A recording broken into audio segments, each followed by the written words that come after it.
When did you get interested in photography? Oh, I got interested in photography when I was living on the farm as a kid.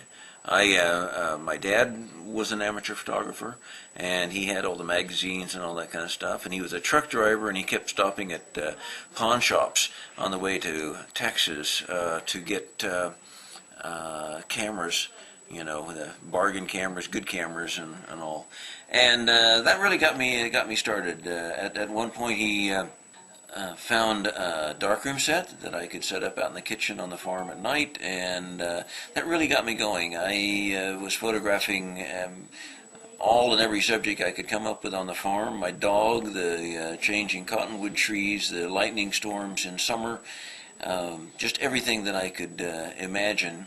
And it was great fun because I then was able to take those pictures to the North Central Kansas County Fair. It's not county fair, and just really delve into it deeply. I remember my first blue ribbon at the fair was a major event in my life. So how'd you get the gig with the National Geographic magazine? I started really doing photography in college at Kansas State when I was a senior for student publications, and after that I came to Topeka, where I got an internship at the Topeka Capital Journal with Rich Clarkson, and then stayed on there. I stayed in Topeka for a good 10 or 11 years doing photography, newspaper photography. Went out to Denver, where I worked for the Denver Post, and then I basically I had been doing all these projects here in rural Kansas, in Cuba, Kansas, out at Rossville, where I did a book on high school life.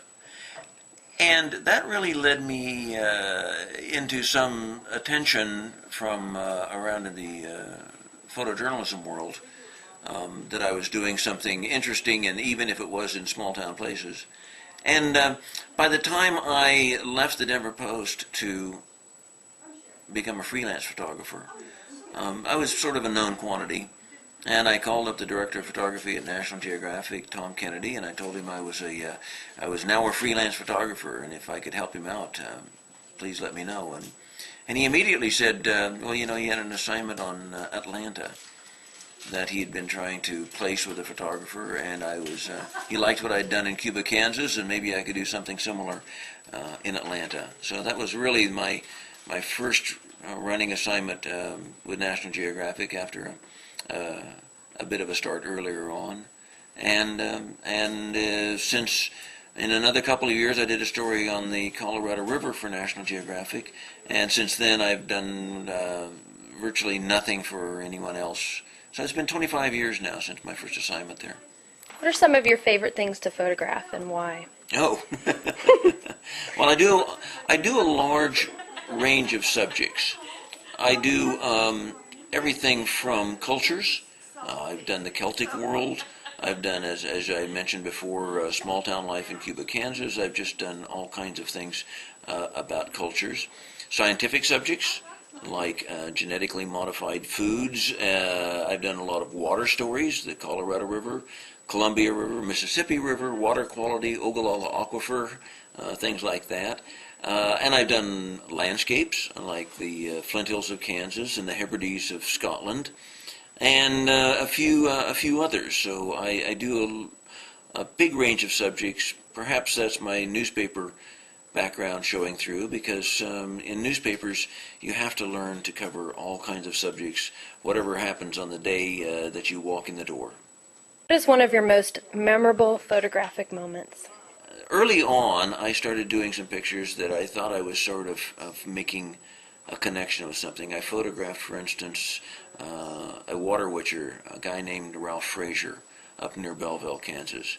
And it was one of the first times when I really saw that I could take an everyday subject in front of me and turn it into something that had greater life and vitality, and would have some chance of lasting. Newspaper pictures always are great news today and almost worthless tomorrow.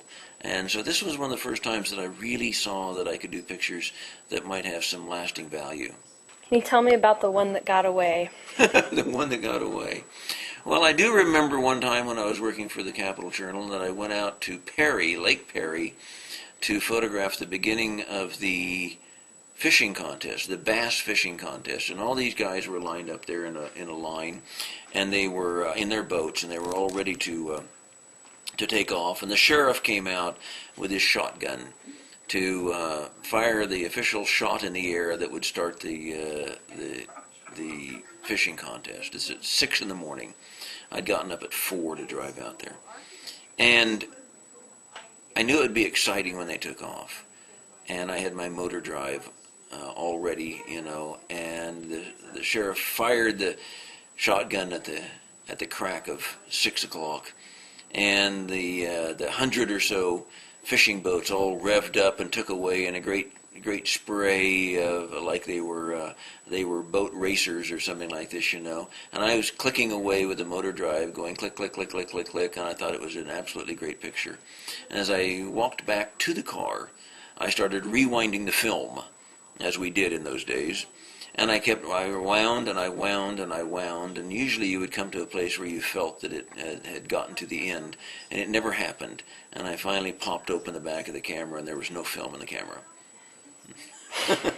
In a world saturated with instantly uploaded images, how necessary is the photographer? Well, the thing is that in this world in which thousands, tens of thousands, millions of pictures are being taken and uploaded onto the internet every day, there still is the necessity of focus, and perhaps focus is more important than ever, because all of those pictures, the great vast majority tend to be pictures of our friends looking at us doing something funny, and even if we did have all the documentary pictures of everything that was important going on today, you're still lacking something. You're lacking the focus of a person who cares and knows about a subject, delving deeply into it to make a statement, to give us the viewpoint of someone who is alive today, looking at their world and trying to make sense out of what they're seeing. And that is vitally important. It's radically different than just sort of pointing a camera at something and capturing everything. You have to have the person who is interpreting, who is selecting, and who is earnestly and honestly trying to tell us something. What do you hope people take away from seeing the One World Many Stories exhibit? I hope that at the bottom line that everyone will take away, I think maybe two things. Two things. The first thing is that the world is a very rich place. Vastly richer, vastly more varied than we can ever imagine. And that any time that you think you know what's out there, there is more than you can ever imagine. And we must come to grips with the idea that what we don't know will always exceed what we do know. And it should make us a little bit humble. So I hope that just by going around and seeing all these pictures from around the world, people will be surprised that there are things going on in different ways than they ever imagined possible.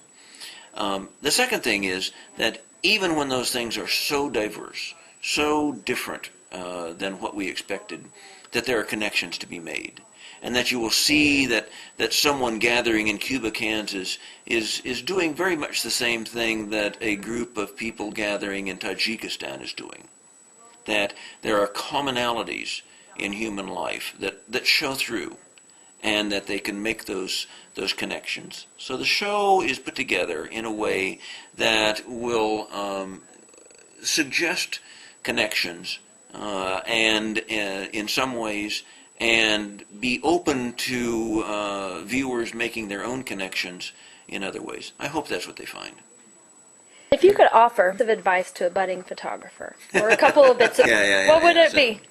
Budding photographer. Well, the first thing I would say is to new photographers or photographers who really want to pursue photography, is to think about taking useful pictures instead of good pictures. Now, good pictures always tend to be defined by sort of arbitrary rules of composition, of lighting, of subject matter, of placement of things within the pictures that sometimes make an interesting picture and sometimes don't. Useful pictures that we can somehow find use for in our lives, that convey things, that tell others how excited we were to see something, those pictures don't necessarily have to follow all those rules. The main rule that useful pictures have to follow is don't be boring. Don't ever be boring.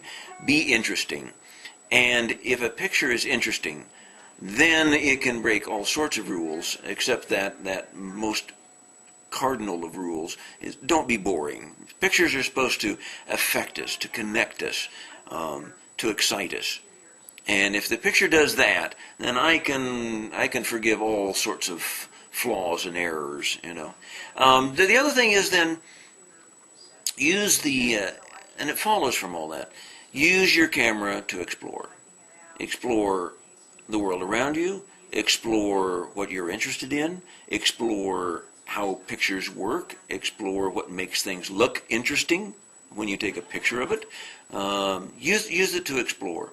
And the more you do that, the more time you spend practicing and thinking and learning to see, the better the pictures will be.